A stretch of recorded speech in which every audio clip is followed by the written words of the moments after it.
Bismillahirrahmanirrahim. Assalamualaikum warahmatullahi wabarakatuh. Alamin. Allahumma sholli wa sallim ala sayyidina Muhammad. Sahabat-sahabat fillah semuanya, Masya Allah.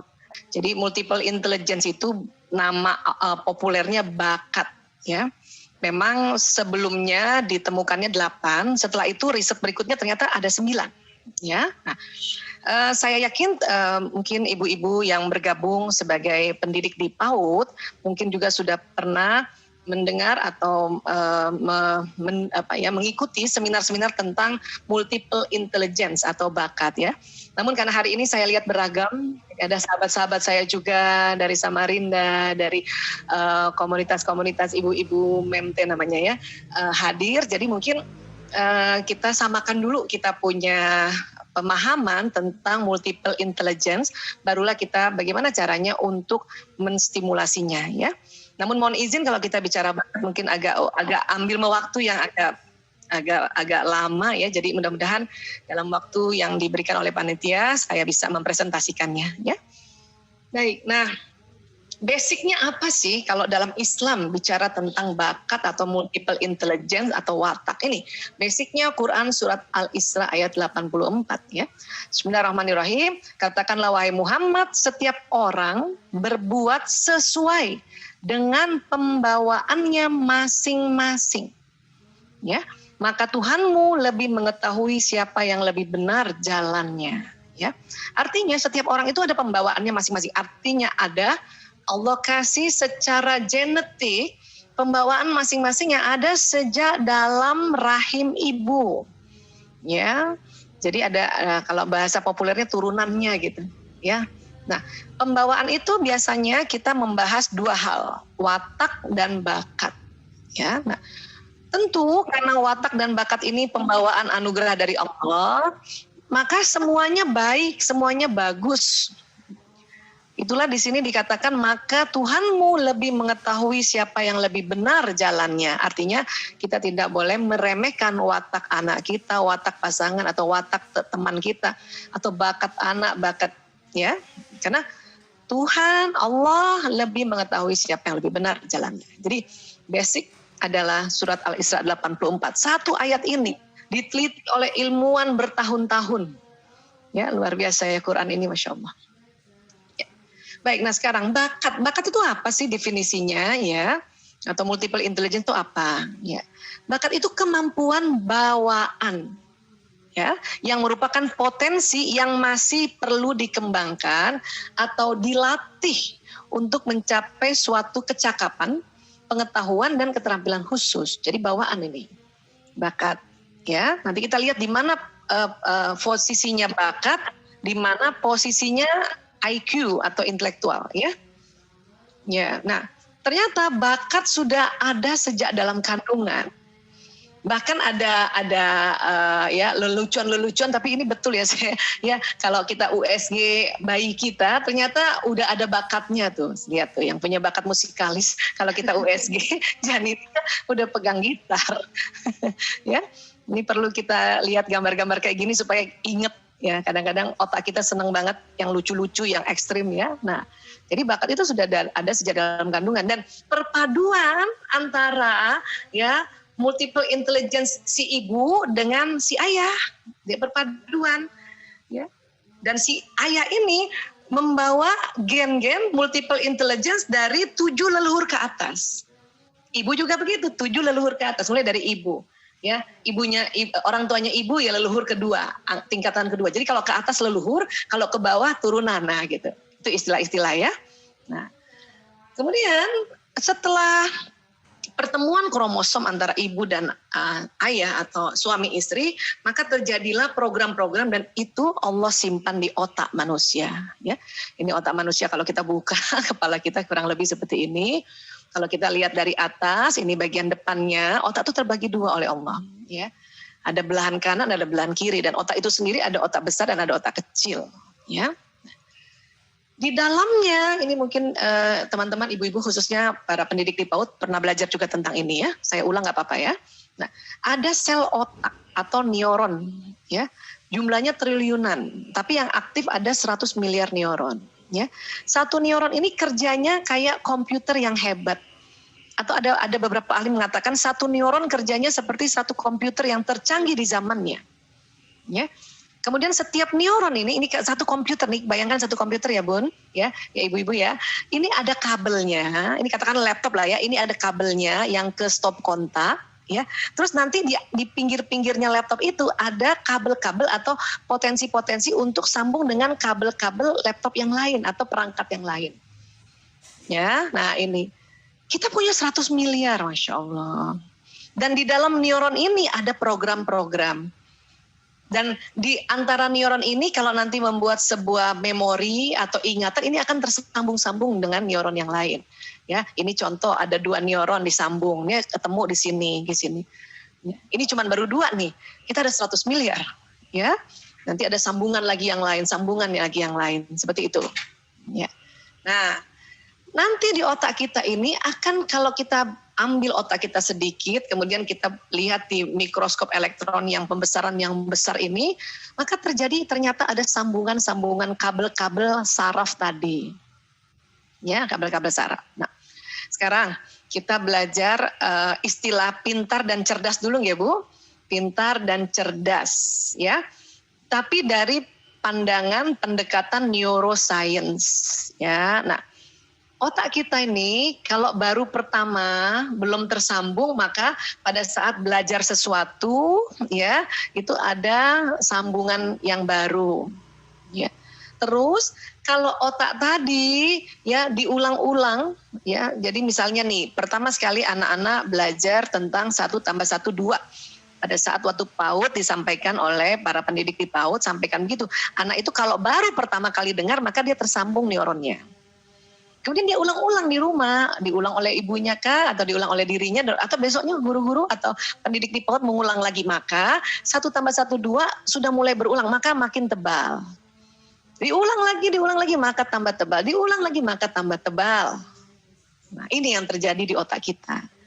Nah, kalau otak yang kita ulang-ulang dan kabelnya ini tambah tebal, ini disebutnya pintar. Pintar. Tapi kalau kita menyambungkan saraf baru dan kita rajin menyambungkan saraf baru jadi sehingga banyak, ini namanya cerdas. Ya. Pintar itu diulang-ulang. Makanya kalau anak-anak saya bilang, "Bu, aku nggak pinter." Kenapa? Tapi sih aku nggak bisa tadi ya jawab pertanyaan dari guru. Oh, kalau kamu mau pintar itu baca bab yang tadi dipertanyakan sama guru sebelumnya itu harus dibacanya berulang nak, minimal 2 kali. Bagus lagi 3 kali, itu nanti jadi pintar. Oh pintar itu cuma ngulang-ulang dong Bu? Iya, sesuatu yang diulang-ulang jadi pintar. Ya, seperti saya misalnya contoh ya, saya spesialisasi 22 tahun ngurus narkoba ya.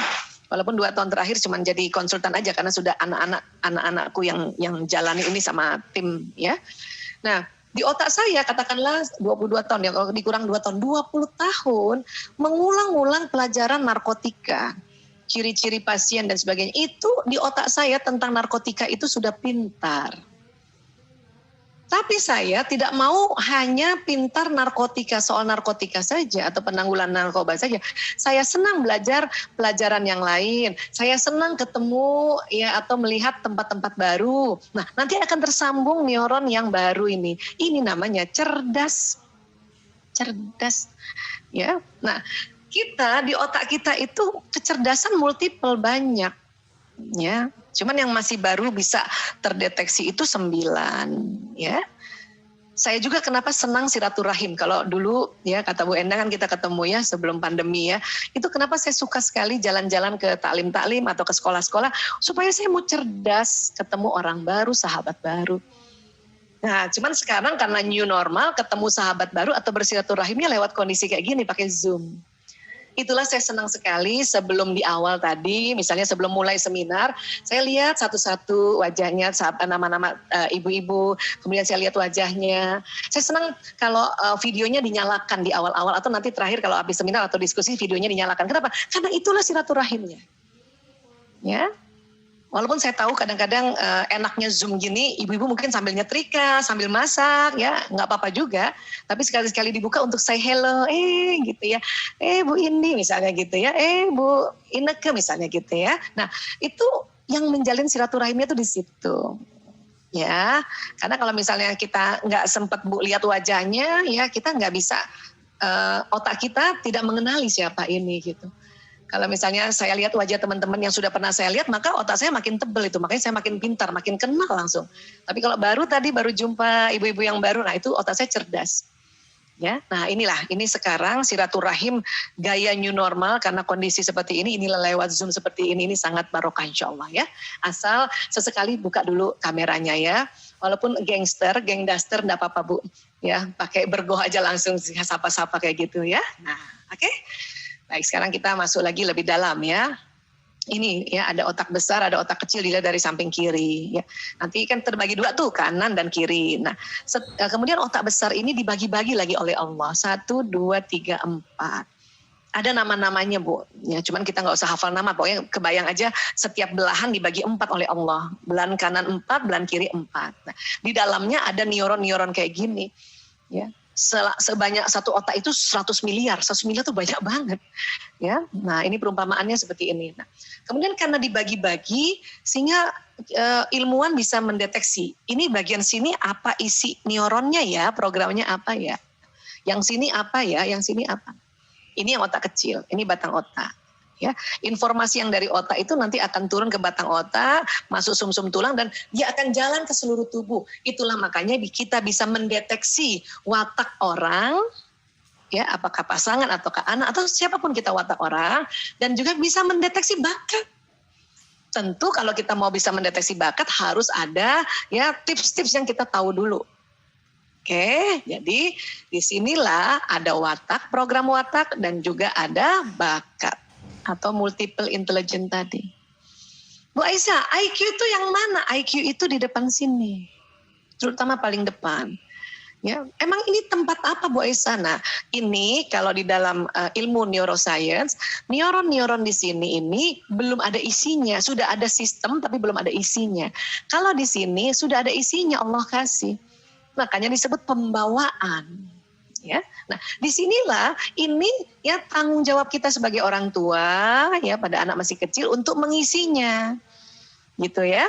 Kemudian juga tanggung jawab misalnya kita titip pada anak udah 3-4 tahun, dititip di PAUD, para pendidik PAUD memberikan arahan-arahan di sini masuknya nih, terutama depan sekali, ya. Dinasehati anak itu masuk di sini oleh orang tua, bapak, ibu, guru, kakak, adik, teman itu masuknya di sini.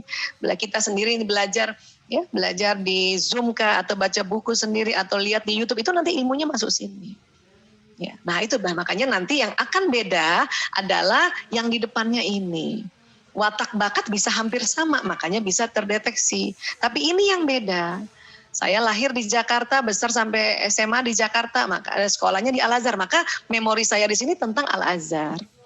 Kemudian kedokteran saya pilih Unhas supaya cepat diterima karena itu kampung ayah saya juga di Makassar. Makanya ada sekitar 5 tahun memori saya di sini tentang Makassar. Pindah ke Jogja 3 tahun, ada 3 tahun. Nah, seperti itu sebetulnya.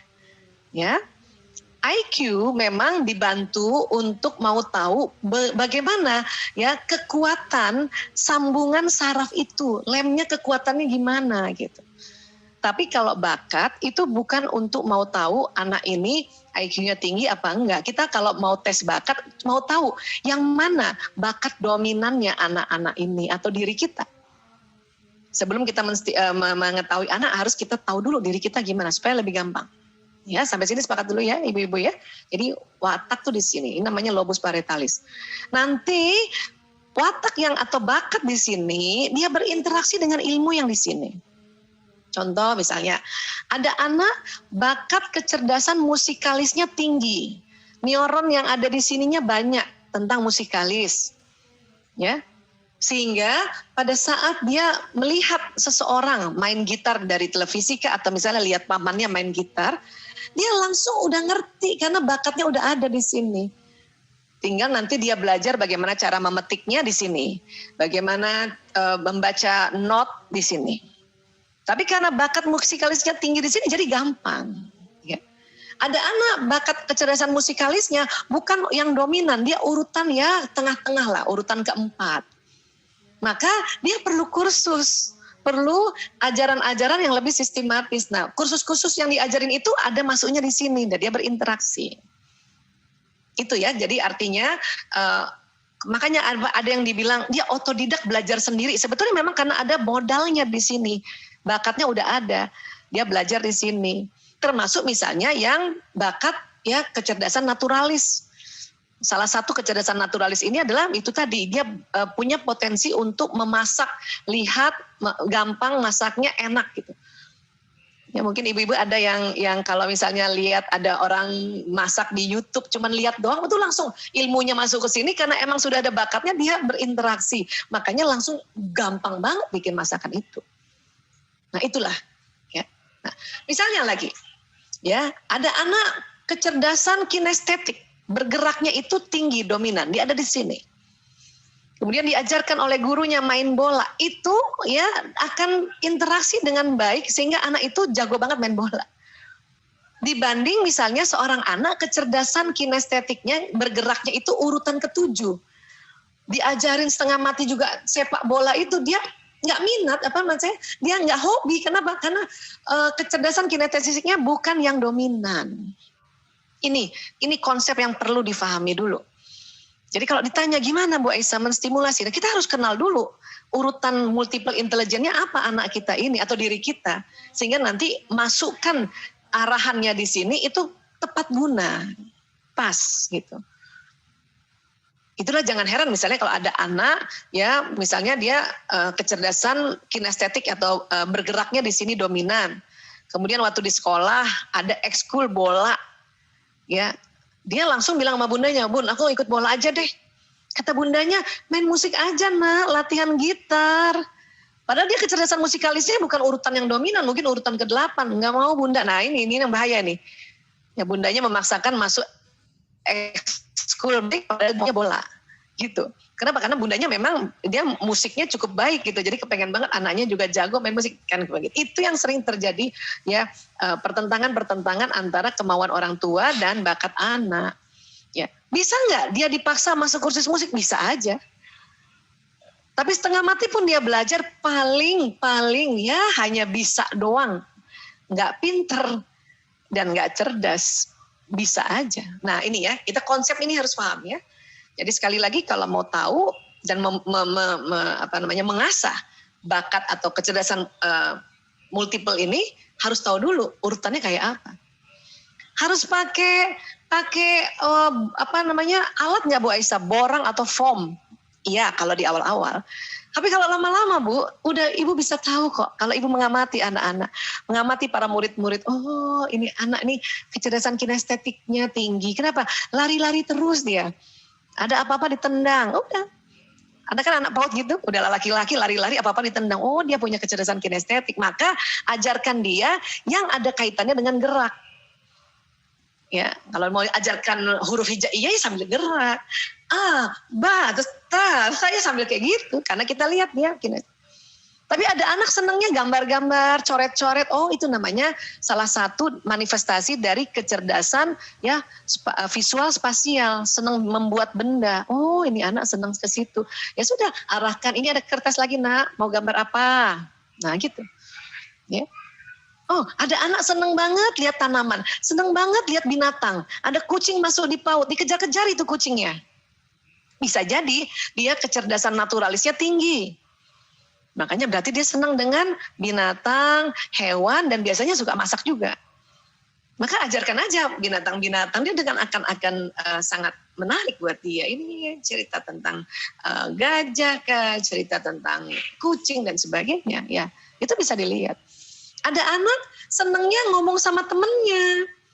Ya, dan dia juga kalau gurunya tanya, dia selalu mau ajak bicara. Oh, bisa jadi dia kecerdasan linguistik. Bahasa. Makanya kalau nanti mau diasah, ajarkan juga cara-cara dia storytelling istilahnya gitu. Anak sekarang itu kalau punya kecerdasan linguistik, kita kasih contoh sekali storytelling, masuk di otak sini, dia bisa ngikutin loh. Itu namanya kecerdasan ya bahasa. Oke? Terus ada anak juga, ya. Dia kecerdasannya apa? Merenung. Itu namanya kecerdasan intrapersonal. Merenung ya.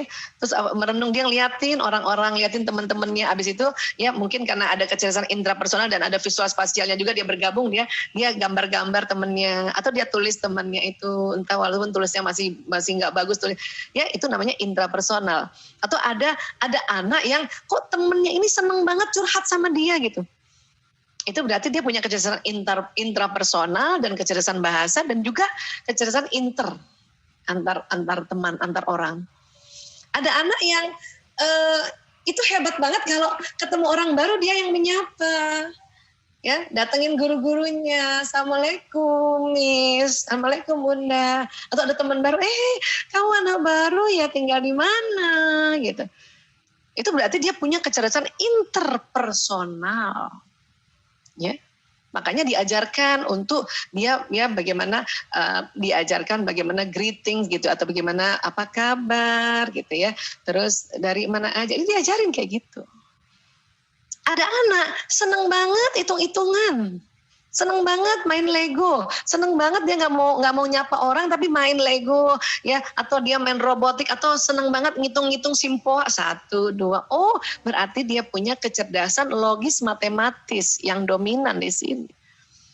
Maka arahkan aja ke hal-hal yang ada hitung-hitungan logis matematis. Itu cara untuk kita menstimulasi bakat yang ada di sini, tetapi harus tahu dulu di sini.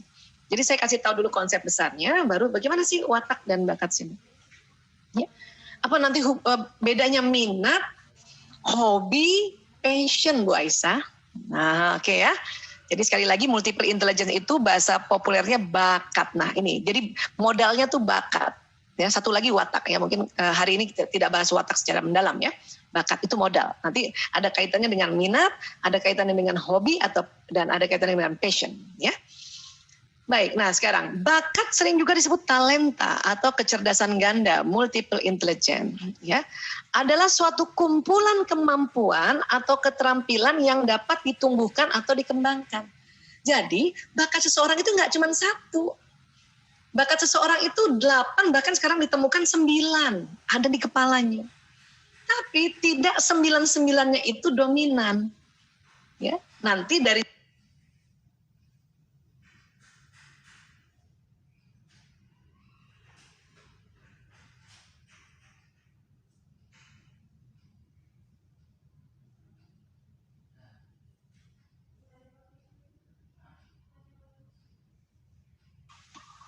Maaf Bu Dokter, untuk meng-unmute suaranya. Tiba-tiba hilang suara Dokter. 1, 2, muncul lagi. Sip, oke. Ya. Kadang-kadang dia loncat sendiri dia punya. Baik, saya ulang ya. Cari-cari ini tadi. Iya. Ya, oke. Sekarang bakat sering disebut talenta atau kecerdasan ganda ya. Jadi setiap orang itu punya 8 bakat atau bahkan 9 bakat. 9 di sini talenta. Cuman tidak 9-9-nya dominan. Jadi nanti kita cari 4 besarnya atau 5 besarnya itu yang mana? Itulah yang sebaiknya kita asah. Bisa nggak Bu Aisyah asah 8-8-nya? Bisa aja, tapi butuh waktu yang sangat lama. Terlalu lama nanti. Sekarang apa-apa kan pelajaran tuh maunya kuantum. Ya, nanti tinggal ya kita bekerja sama dengan anak atau teman yang bakatnya tidak dominan seperti kita, bakatnya nggak seperti dia gitu. Nah itu kerjasamanya begitu nanti ya. Dan ingat masih dapat ditumbuhkan atau dikembangkan ya. Oke, kecerdasan ganda atau bakat ini bersifat laten atau tersembunyi. Makanya ada istilahnya, oh bakatnya terpendam ya. Dan ada pada setiap manusia, namun dengan kadar pengembangan yang berbeda. Ini dia. Jadi semua orang punya, ya, kok saya bisa gini, Bu Aisyah, ya terang aja. Orang punya 8 bakat kok. Tapi ada 4 yang dominan, itu yang perkuat. Ya, supaya apa? Supaya cepat sukses. Ya, dan ingat bersifat laten ya. Kenapa? Itu tadi, sarafnya masih ada di sini. Harus ditemukan ya, dirangsang dan kemudian ya diperkuat lagi, diasah istilahnya ya.